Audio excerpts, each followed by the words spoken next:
But I said, really the whole point of defining these rules is so we can work with arithmetic now, right? And arithmetic is interesting because it depends on whether we're looking at addition, subtraction, and multiplication and division, okay? All of them have their own little nuances. Addition and subtraction we can group together, right? For addition and subtraction,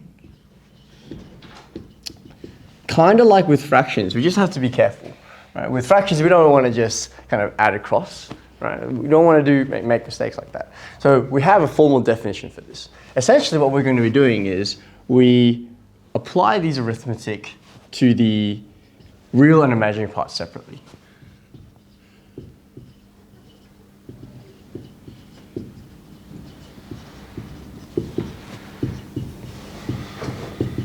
So apply the arithmetic to the real and imaginary parts separately.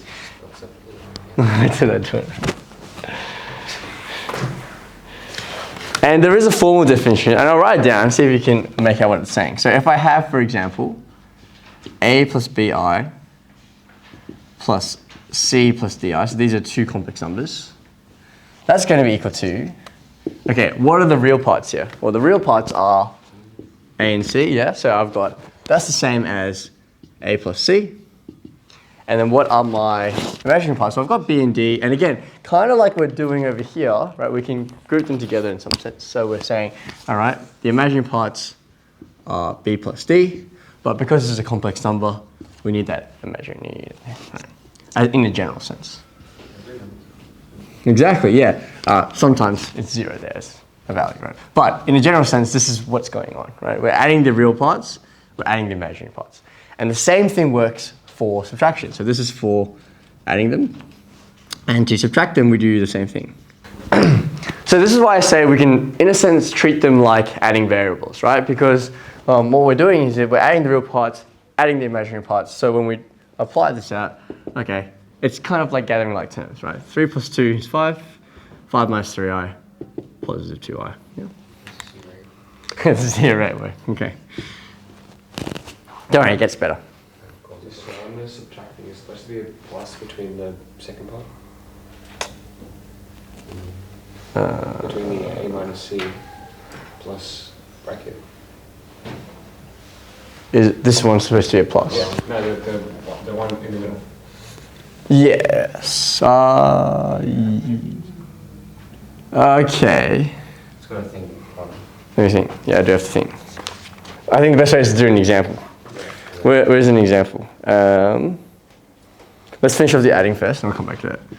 Was it 3 minus I plus 3 plus I? That's the next one. All right. What do we get for this one? We'll have 6, and what happens to our i's? They magically disappear. Yeah, they go away. And again, right, yeah, emphasizing that this is still a complex number because we're just having a 0i component. If you really want to write it, you could write it out like that, right? But that's perfectly acceptable, yeah.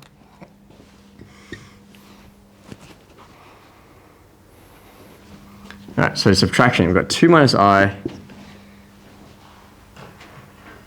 and 3 plus 7i.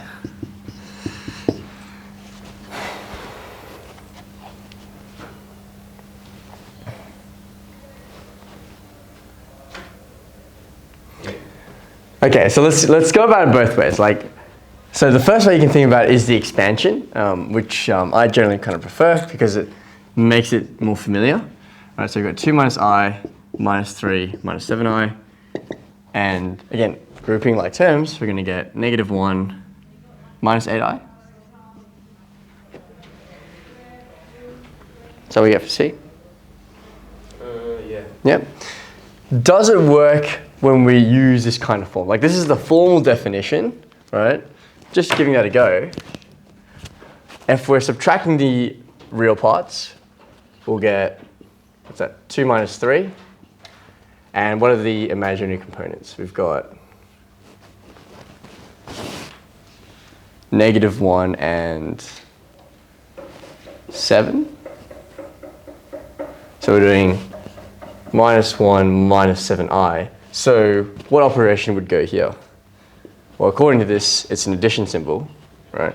And so that's also negative 1 minus 8i. So can you see why they're defined in that way? Because And the negative would become a positive, right? Yeah, so I think the idea is that we're doing the real and imaginary parts separately, right? So that's the key part to take away, right? Like we add A and C, that's the operation we're doing. We add B and D, that's what we're doing there.